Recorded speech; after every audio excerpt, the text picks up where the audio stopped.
everyone, welcome to episode 42 of Otome Shimai. I'm Vicky. And I'm Vika. And we are sisters who play Otome games. Hello, sister. Hi, sister. What's today's topic? Today we are doing Reviews and Twos, Virche Evermore, Error Salvation, Part 1. Spoiler free. Spoiler free. That's right, we're doing Virche Evermore spoiler free, so all the Zetsubou without the spoilers. All the Zetsubou without the spoilers, which means that there's actually no Zetsubou in this episode because every single piece of Zetsubou is like a spoiler. That's true. Well, not all of it. Yeah, not all of it. The beginning Zetsubou where you like learn about just the story is Zetsubou. Yeah, like the whole premise is Zetsubou. And for those of us who don't know what Zetsubou is, because I just realized we started saying Zetsubou over and over again. It's Japanese for despair. Yes, it's Japanese for despair. So get that one in. I'm going to be saying despair. I'm going to be saying Zetsubou. And I'm just going to be generally being sad the whole time because this story is so sad. Anyways, we're doing our reviews and twos. This is a spoiler-free episode. But first, who are you doing this week? Oh, you have such a pretty voice, sister. Thank you. I love your voice. I want to go karaoke with you again. I want to sing Total Eclipse of the Heart with you. That's a good one. We do that one a lot. Yeah, we do that one a lot. I also like doing Careless Whisper. yeah. Anyways. Boy Is Mine. Boy Is Mine. That's a good one, too. Mm-hmm. Okay, karaoke's on the list. I'm on a boat. Not that one. But I like that one. Okay, you can do I'm on a boat. Okay, back to the episode. Who are you doing this week, sister? Oh, I've been playing Ikemen villain. I'm doing Harry's route. I'm doing Harrison. He has the curse of the lying fox, and so he lies, and then he doesn't lie, and he can tell when people are lying, and there has a lot to do with lying in his route, but there also doesn't have a lot to do with lying in his route, and it's interesting. Okay, that sounds pretty dope. Like, I'm into that. I'm also playing Ikemen villain. Oh, yeah? Who are you playing? I'm doing Alphonse route. He is the mirror in Snow White. Okay. What does that mean? No, what does that mean? He, dreams become beliefs, and he basically just gets the MC to have sex with him without her actually, agreeing to it. That doesn't sound good. That sounds bad. It really doesn't sound good. But I'm in chapter 7, so we'll see what happens. Oh, I'm in chapter 15 because there was a collection event and I wanted to do Lucky Time, so I used all my story tickets. Well, I mean, the concept of, well, I don't know if that's the concept, but Alphonse as a character is basically just a gigantic hedonist. He looks like a butler. He looks like a butler, but he is just like all about doing the things, the gambling, the smoking, the drinking, the sexing, all of it. Well, I'm glad you're the one doing his route and not me, because I would lose patience very, very quickly. You would. I've also lost a little bit of patience, but I'll get back into it later today. I mean, it's really interesting because with Harrison, they kind of make him out to be that type of character, but he's not. He just kind of like he seems does a little his uptight, thing. to be honest. He's not. He's not? No, he's honestly like... He's just a liar.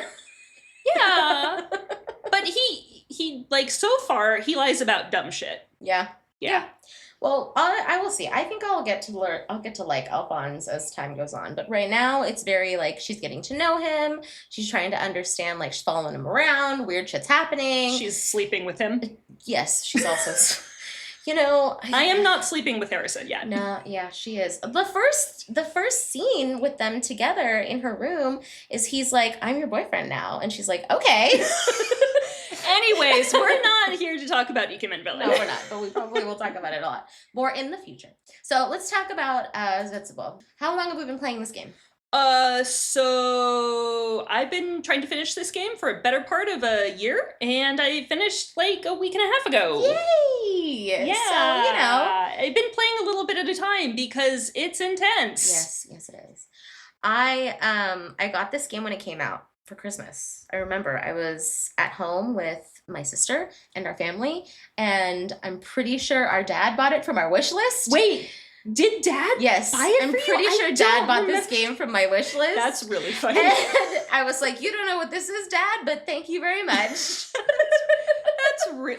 Okay. Yes. So I've been holding on to this game for a very long time. It is now summer, hot in 2025, and this game came out In 2023. So you guys do the math. I can't get over the fact that, like, our 75-year-old father bought you this game. He didn't know better. He was like, wow, it's on her wish list. I'll buy it. I mean, he does know a little bit about video games. He's played, like, a lot of helicopter simulators. Oh, I'm sure. I'm just saying. I'm pretty sure he was just like, a video game that she wants. Cool, I will buy it. That sounds like him. Mm-hmm. All right, let's talk about the summary. So first, I'm going to make a disclaimer. Yeah, please disclaim. The disclaimer is that all of these words are some sort of, like, made up French, like, German situation, and Vicky can't pronounce any of the French words. I don't speak French at all. I'm very, very bad at, like, I'm not a good language person, so... You do a pretty good job with Japanese. I lived in Japan for 3 years. Okay, well,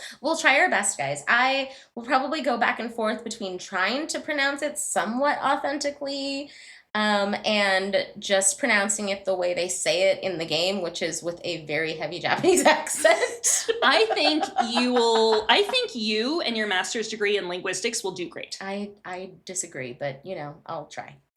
Okay, so here's where we start. So we start in a small country in Western Europe. They say it's in Western Europe. We don't know why or how. It just vaguely seems it's an French, island. German, Western European. Yeah. I don't know. It's called Arpechelle. Arpechelle. I'm going to get it out, okay? Arpechelle. I think in the game they say Arpechuru. Arpechuru? Arpechuru? Arpachili. Something like that. So I'm probably not going to say the name of the island very often. This country is surrounded by the ocean. It's basically an island in the middle of the ocean. And it's got black flowers that border the whole place, and they're called the licorice noirge. Yeah. And spider lilies. Spider lilies. So licorice are spider lilies. Normally they're red. This version is called licorice noirge, which is black, basically. Don't eat spider lilies. Don't eat spider lilies. Well, don't eat real spider lilies because they're poisonous, but also don't eat these spider lilies They're because more they'll poisonous. kill you. So anyways, so people who are born in this country are born with what's called a death curse, and it basically means no one can live past 23. Mm-hmm. And everyone in the country, they hate their short-term lives. Mm-hmm. I mean, you know, living until 23, knowing you're going to die at 23, that would really suck. Yeah. So after many years of research, they created the quote-unquote memory download, where a body that dies by the age of 23 is discarded, Mm-hmm. and only the memories can live on. Mm-hmm. So those who live forever through that memory download are known as relivers and continue to resist their short lives as clones. Okay, well, they don't call them clones. No, but they call them basically relivers, clones. but they're clones with downloaded memories. Yes, and the whole concept of the reliver thing is that they get to 23, they know their body is going to poop out on them, and so they're like, I want to keep living, so I'll just spend all my money and I'll become a clone, and then I'll just keep getting to live, and then we just do that over and over and over again. Yeah, so it's like they go and upload their memory every once in a while so that whenever they die, they'll have something to download into a new body. Yeah. I remember there was this scene in the beginning where,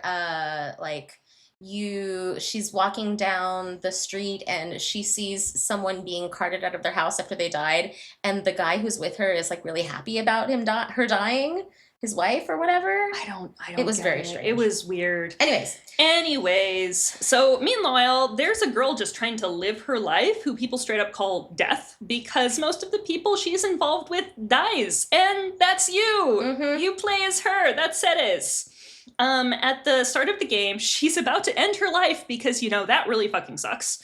And a mysterious man who calls himself the Watchman of Death appears before her. That's right, the Watchman of Death. Mhm. This game the first scene of this game is so depressing. Yeah. It's immediately it's a sad game. Yeah, no, it shows you what it is right away. Despair.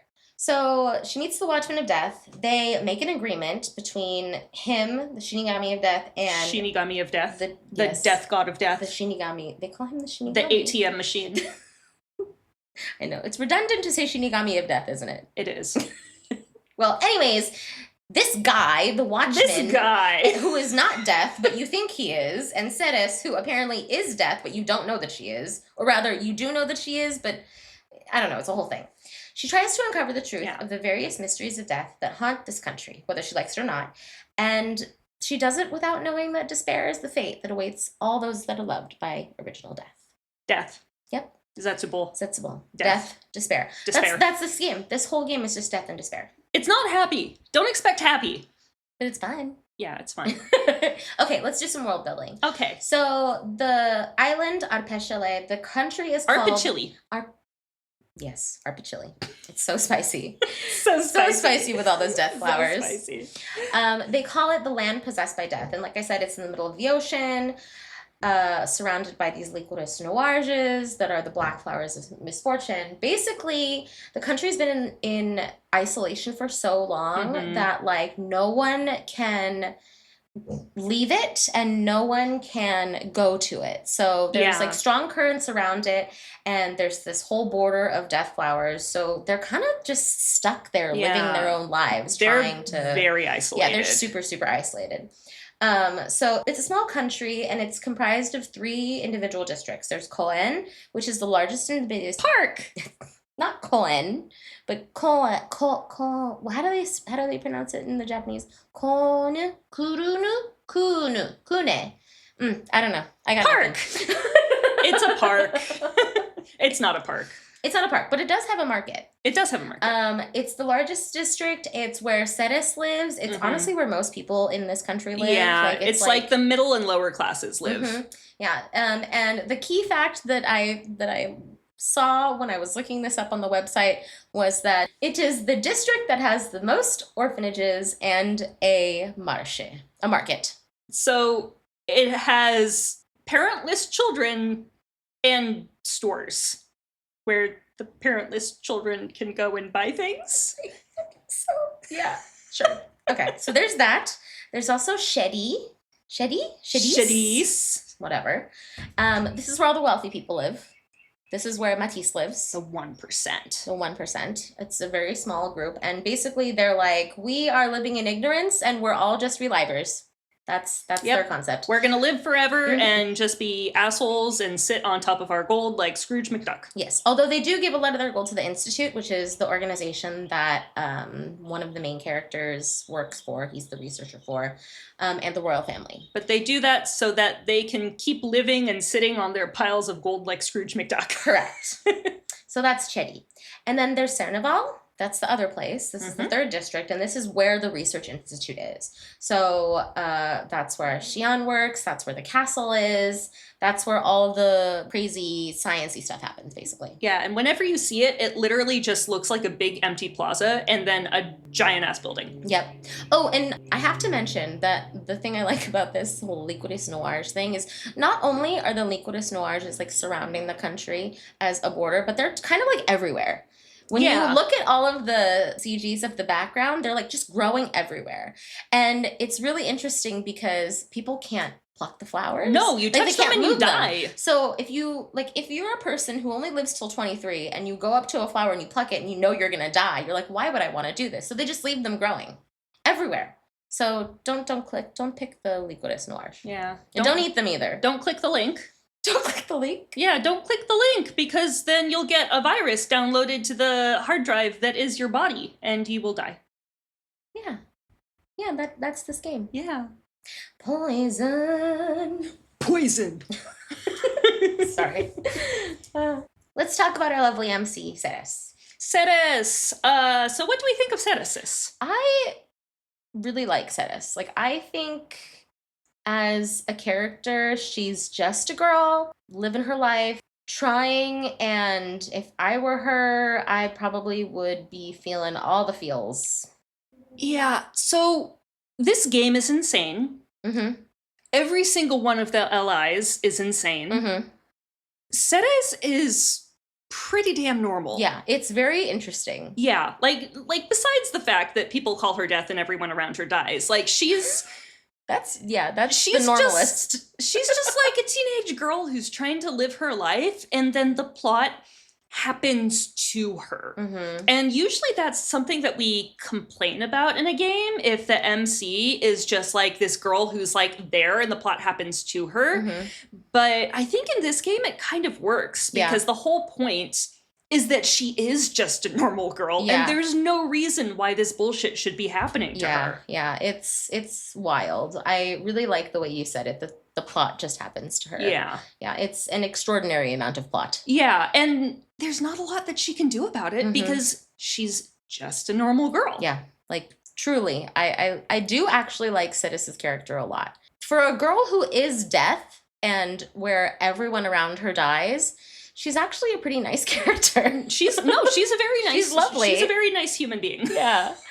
She tries her best. She's very kind. Yeah, she takes care of the kids at the orphanage. She runs errands for her mom. Well, she tries to take care of the other kids at the orphanage, but because she has the reputation of being death, they're all afraid of her. But, That's right. She also tries to run errands for her mom, but, nobody in town wants to talk to her because she has the reputation of being death. So it sucks. It sucks. Yeah. So that's what I think of Sidis. I like her a lot, but plot. Yeah, plot. So what about the allies? All right, let's go down the list. We'll talk about Ib first. Ibu, he's weird. He's a very strange man. He's weird, but I love him. He's a very strange man. So cute. I love him. He's so sweet. So he works as he co-owns and co-runs this company, Kurune, and they help people. Like that's what they do. They're just two guys who help people and get paid for it. They pay them to do stuff. Yeah, literally anything. Help me build a house, help me carry my groceries, help me get a cat out of a tree. I need help on my farm. That's what he does. He is a helping person because that's all he wants to do in life. And in fact, I think at first he didn't even want to get paid for helping. His partner was like, "No, we got to get paid for this shit." Yeah, and he was like, "Are you sure? No, I just want to help." Yeah. You also want to live on the street?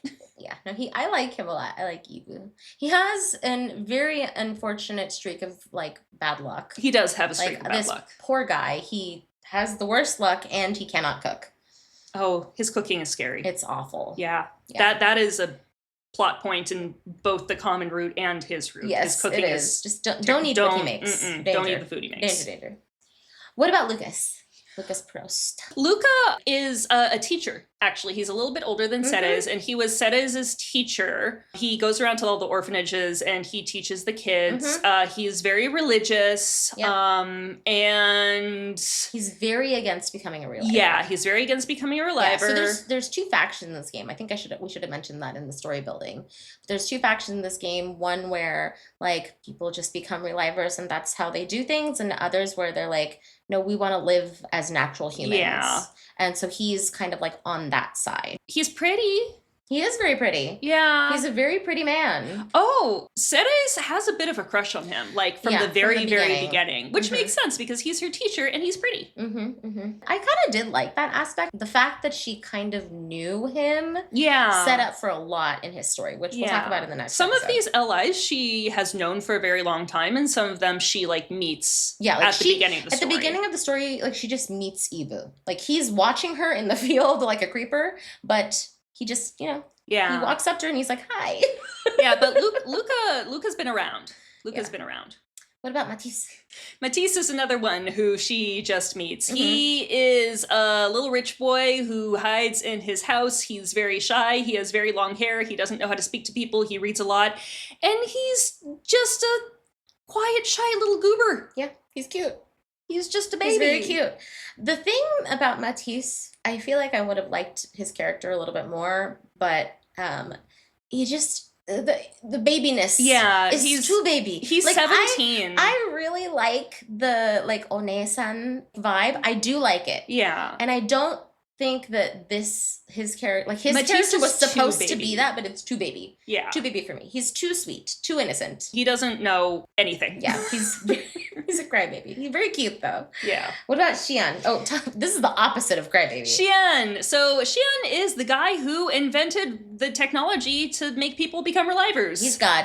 Yeah, they actually refer to him as God. They call him God, which is really, that doesn't make any sense because he's not very godlike. No, he's not. He is a dude who is very focused on his research and cares basically about nothing else. He is very rude and standoffish and does not care about people or emotions.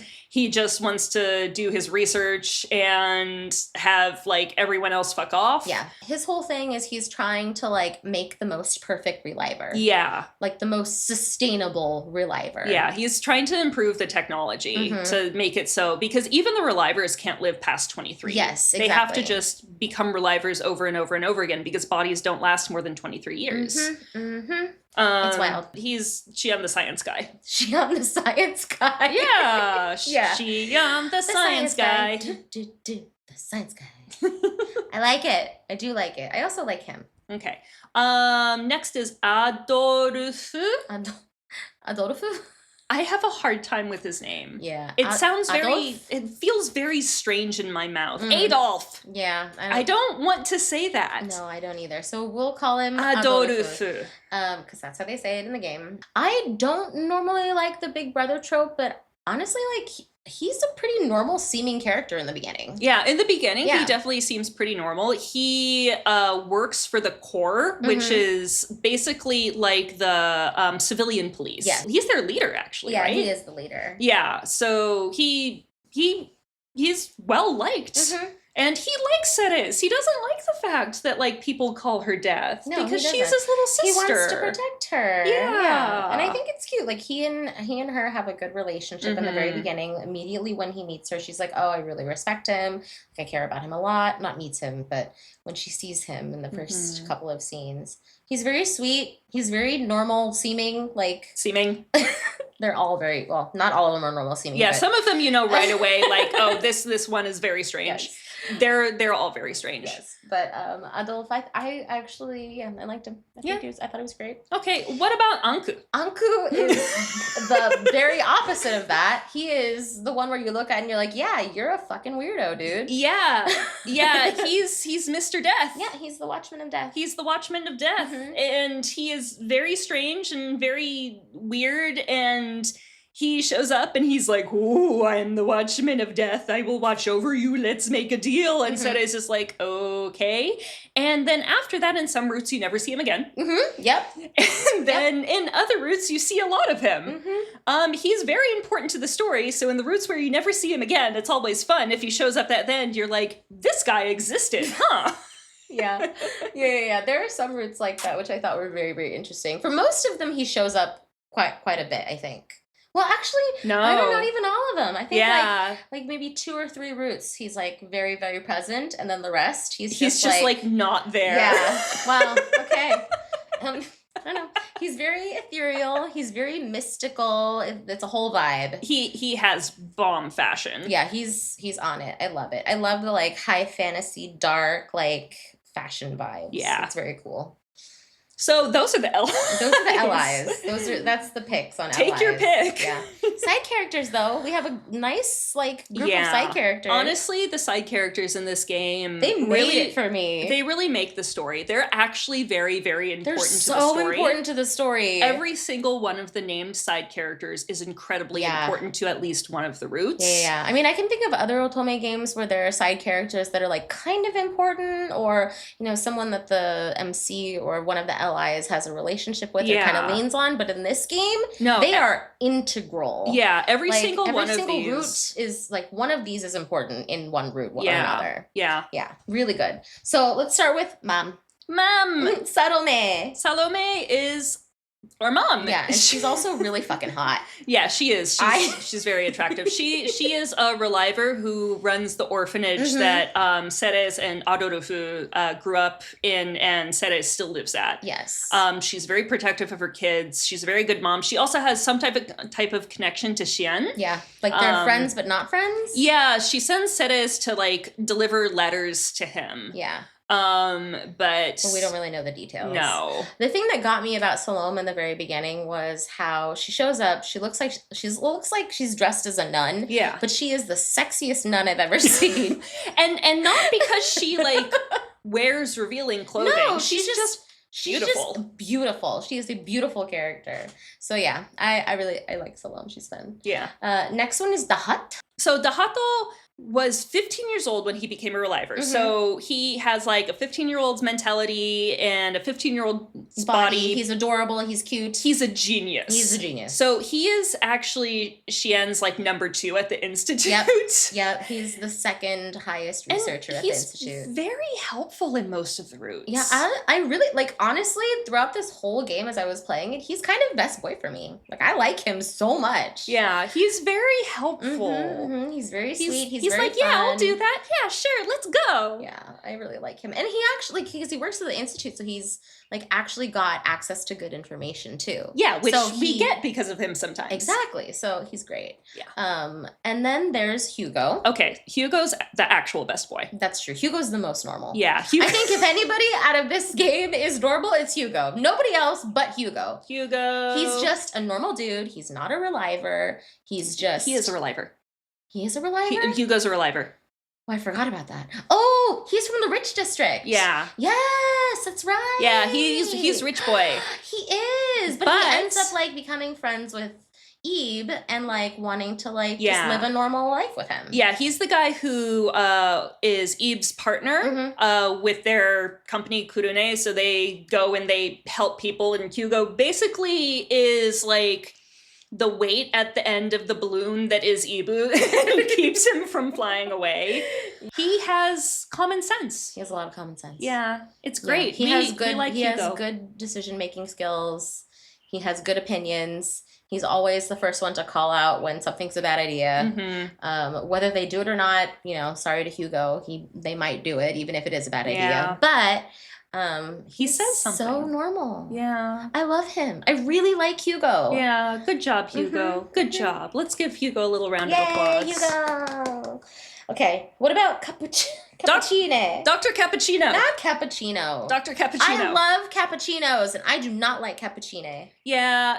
So Cappuccino, he's a doctor who is in charge of a hospital that is anti-reliver. Yeah, so they only treat people who aren't relivers. Yes.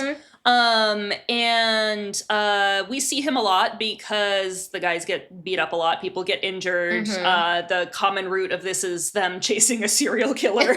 Oh yeah, we forgot to mention that, didn't we? It's fine. It's fine. If you want to find out more, then play the game. The whole common root is them chasing a serial killer. Yeah. But we don't actually have to say anything more about it for you to get a gist of what the game is. So he runs this hospital that we're at a lot. Yeah. And one of the reasons why we're at it a lot is because of this next side character. Nadia Pusto. I love her. She's Luca's younger sister. Yeah, she's Luca's younger sister. She's sick, so she has to be hospitalized all the time, but she is just the sweetest girl. Adorable. And I love her. Yeah. And I would say she's the most normal, but she has, like, a thing in her brain about how she wants her brother and Cetis to get married, and she's obsessive about it. Like, every time Cetis goes to visit her, she's like, "Are you in love with my brother?" She's just a little girl who's in the hospital. She's allowed to have her dreams. She can't really do much. She can't move. It's like a whole thing. Yeah, but she's a very nice character. She lights up the screen whenever she sees a scene. Yeah. She's very sweet. The last side character we'll talk about and mention is Jean. Jean is Matisse's butler. Yeah. He looks and acts like a butler. And does the butler stuff. That's it. And we can't tell you anything all I can say about Jean. Jean, he's the butler. He's sometimes there and sometimes not. Yes. End of story. Cool beans. Okay, overall non-spoilery thoughts about the game, sis. Like, what'd you think? Okay, so Virche is very interesting. But it has too much plot for me. I think they could have easily taken the plot from this one game and turned it into like 4 games. It was a lot. It was a lot. And I feel like even a lot of things could have been explained more. A lot of things could have gone into more detail, but there just was so much packed in. Yeah. So for me, it was really hard to keep track of everything. And we'll talk about this more in a second, but the way that you have to play the game is you have to go through everyone's bad ends before you can do anyone's salvation ends, which is the quote-unquote good ends. And so by the time I got through everyone's bad ends, when I went back to do like the previous LI's salvation ends, I didn't remember what had happened. In the story, yeah. If you have ADHD like this lady, that might be a little hard for you. Yeah, I agree. And I took forever playing this game. It was just so heavy with the Zetsubou. And you have to take breaks. I had to take breaks. It's just so I couldn't play it all in one go. It's not a happy game. Yeah, but if you like that type of thing, then it's great. Yes. Well, so here's the thing: is I actually really do like that type of thing. Yeah, you like the angst. I really love like dark angst, like really gritty stuff, murder, Criminal Minds. I feel very strange saying that I like murder. Don't knock murder. We both obsessively watch Criminal Minds. Yeah, we do. So I do like it. I like the concept. I think it's fascinating. I just thought the story was so convoluted, and the fact that, like you said, you have to play all of the Zetsubou endings for each individual character, and then when you go back to do the salvation ends, you really kind of forget what the story was, because it diverges very early on from the common route. So the common route itself actually isn't that long. Like it's very intense. It's very intense, so it's not that long. Because when you choose the character that you're going to go with, like that's when all the storytelling happens, right? So you kind of have to like remember what story or what pieces of information got released according to what LI you're dating. So when I remember going back to Xian's end and being like, oh, I actually don't know this thing that I knew from one of the other LI's endings in his salvation end. Yeah. So it was a little hard to keep track of. Super convoluted, but still I thought it was, like, I enjoyed it. I would say it is light on the romance for an Otome game. Yeah, and honestly, I feel like for a decent amount of releases lately, that's been a bit of a theme. Like, there is romance, there are roots, but the main plot of this game is not romance. Yeah. I feel like it's very much a deciding factor for, like, how they make decisions, I think. That makes sense. But it is not one of those games that you're going to go to and be like, this CG is so romantic, or this scene was so romantic. It's more going to be like, this was horribly disturbing and I'm going to have nightmares about it. Yeah. I did really like the art, though. Like, I thought the artist is great. The art's you like that artist. I think it's beautiful. The music also was really, really good. The music, and honestly, the music really added to the dramatic, despair, horror aspect of it. They did do a really good job with that. Even with the happy music, like the music that they are playing. There was happy music? Well, when they're walking in the march. I remember no happy music. There is some like lighthearted music. There is some when they're just like walking. I like when they go on dates. Actually, I can't even say that they all go on dates, because some routes there's no dates happening. No, because there's too much murder. That's right, and Zetsubou. But there is some happy music, and I think they did a good job of placing the music where it made sense in the storytelling. I will say that there is a lot of bad science in this game. There's okay. In the next episode, I feel like we're going to mostly be talking about the bad science, because a lot of it has to do with botany, and our mother is a botanist. Yes. So we just like automatically know some things that the game does, and we're like, oh my god, that's wrong. I spent a lot of time Googling genetics. Genetics concepts in order to play this game. I think your suspension of disbelief has to be extremely high in order to play this game. Like, you have to really immerse yourself into this world to like really feel it, because some of it is just nonsense. Yes. You're like, that's not how that works. Truthfully, that is not how DNA works. I'm sorry. Like, I don't know what to say. Yeah. But either way, I felt like, at least for me, it was really enjoyable. I liked the fact that, like, it's kind of a wild ride. Kind of. It's a lot of a wild ride, and the feels were there. I did feel the Zetsubou really hard. I cried, and when I cry at a game, I know I'm like, oh, I'm really enjoying this. So yeah, that's real. I cried too, actually. Did you? I think I did. You cried? I think I did in like at least one of the bad ends. Wow. At least one of the bad ends I cried. That's a surprise. Sister doesn't cry very often. I don't cry at video games. I'll cry at like TV shows sometimes. Yeah. I think if you like fantasy, if you like sci-fi, you like even like horror, it's definitely horror. Along those lines. Like, a lot of this game is blood and murder and just kind of awful things happening. Mm-hmm. There's like the sci-fi aspect with the relivers. There's also this like fantasy aspect with like the Watchmen Shinigami, of the death. Yeah. Yeah. So I think it was really enjoyable, and I like those genres, so I liked it a lot. I would just say it was very long, very convoluted, very complex, and hard to keep track of. Take notes. Mm-hmm.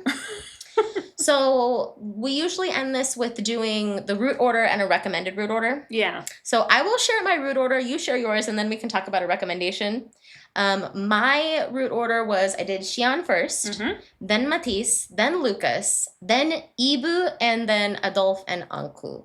And, so yeah. For this game, some of it you don't have a choice. You don't have a choice. You have to do Xian, Matisse, and Lucas at some point at the very first. Yeah. And then once you finish those ones, you can do Ibu, and then you can do Adolphe and Anku. Yeah. So we've got 3 locked LIs. Yeah. I did Matisse, Luca, and Xian, and then I went into Ibu and Adolphe and Uncle. Yes.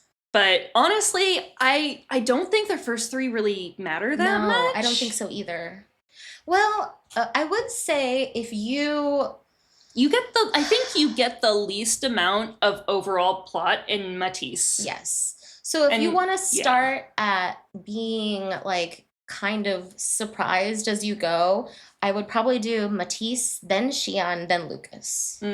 That's like what I would do. Xian and Lucas, they have quite a few surprises. And like things that are very integral to the story. Yeah, Matisse doesn't have as much. Yeah, I would say that you could probably do his. Yeah, Matisse is about Matisse. Yes.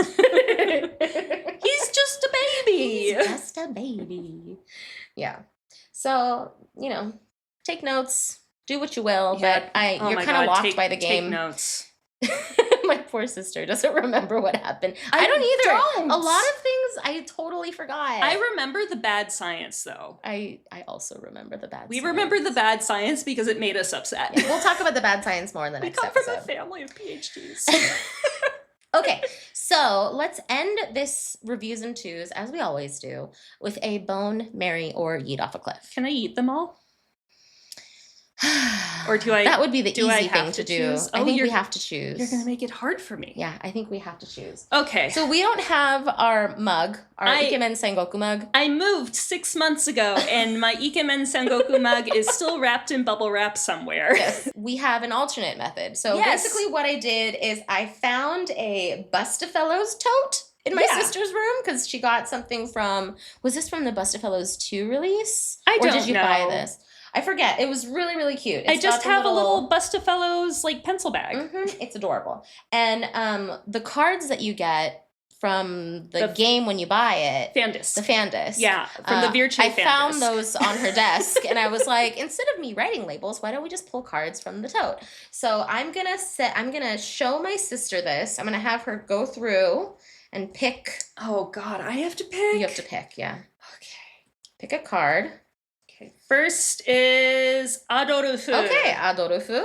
That's pretty solid. Okay. Who's Second next? Is Xian. Xian. Oh no, this is gonna be hard for me. Okay. Last one. Last is Matisse. Oh, okay. Oh no. This is the one that's actually hard for me, you guys. Honestly, I was really hoping we would pull Lucas. I was really fucking hoping we'd pull Lucas. Yeah, honestly, I think this would be less difficult for me. Yeah. Oh my God. Okay. Well, do you want to take a stab? Do you know? I think I do know, but I think it's gonna upset some people. No. So I know who I'm gonna yeet. I would yeet Matisse. Sis, he's just a baby. So I can't sleep with him. He's not really a baby, but I'm twice his age. I'm more than twice his age. He is 17 years old. Okay, but suspension of disbelief. You're Cetus. You're not you. He's still underage, and I'm still overage. He's still 17. Yeah, you're right. And I do not have the patience to deal with a man that much younger than me. Understand. Okay, so we take Matisse and we yeet him off the cliff. Yeah. I'm so sorry, Matisse. He'll be fine. Yeah, he probably will be fine. He'll be fine. Okay, what about the other two? What would you do with Adolf and Xian? Because we have a Bone and a Mary left. Yeah. So the thing is, and this, because my favorite ally in this game is Xian. Mm-hmm. But I think Adolfu would make a better husband. Ooh, right? Yes. Right? Yeah, hands so down. I would bone Xian and I would marry Adolfu because I think he would try to take care of me and like do the things. Mm-hmm. I think he would make a good husband. Yeah. I'm relatively independent, so it would depend on the day. I'd probably be okay with Xian, but like with Adolfu, I wouldn't have to like worry about anything. Yeah. He'd just take care of shit. That's true. What about you? That's really hard for me because the one that I would yeet off a cliff, we didn't pick. And the one that I would marry, we also didn't pick. So, well, what are my options? I honestly, sis, I think I'd do the same. Yeah? I honestly think I'd do the same. Because I would not want to marry Matisse. You got so mad at me eating Matisse, and now you're saying you'd do the same thing. Well, you know, it's okay. I can have feelings and then change my mind. I like Matisse. I think he's sweet, but I wouldn't want to marry him. And I definitely wouldn't want to bone him. So he's got to go. So maybe not yeet off a cliff. Maybe we just like... No, you said we had to choose bone, marry, yeet off a cliff. So if you're going to do something, you got to yeet him. Well, maybe Look at his face while you say that. Maybe we just put him in like a basket and we lower him gently down the cliff. That is not the act of eating. Okay, fine. I have to commit. Well, then I'm committing. I can't bone him and I can't marry him. So you got to go, Matisse. I'm sorry. And then for the other two, I totally think you're right. Like I also love Xian. I think he's my second favorite in this game. And so I would absolutely love to say I'd marry him, but realistically, like he's going to be in the lab all the time. Yeah, we never see him. I'd never see my husband. Where's my husband? I know where my husband is, Yes, but if I go and see my husband, he's just going to pretend I'm not there. Exactly. So, and I think like at the end of his route, like things may be different, but realistically, I think Adolf would be a better husband. He takes care of her. He can cook. He can clean. Like, he's pretty independent. He has a job, but he also comes home at 6 p.m. Yes, he does. He's accountable. He's responsible. So yeah, I would marry Adolfo and I would bone the heck out of Xian because he's so hot. But yeah, can't marry that one. Yep. Wow, we agree. We actually agree. I'm really That's impressed. pretty rare. Yeah, it is rare. We don't usually agree on stuff like this. We do not have the same type at all. Well, this was the spoiler-free episode of our reviews and twos for Virche Evermore. Thank you for joining us today. If you like what you hear and would like to support us, we have a Ko-fi account where you can donate to us keeping the podcast going. We also have Twitter and Instagram where you can stay updated on what we're up to and other cool Otome-related stuff. Thanks for listening. Bye!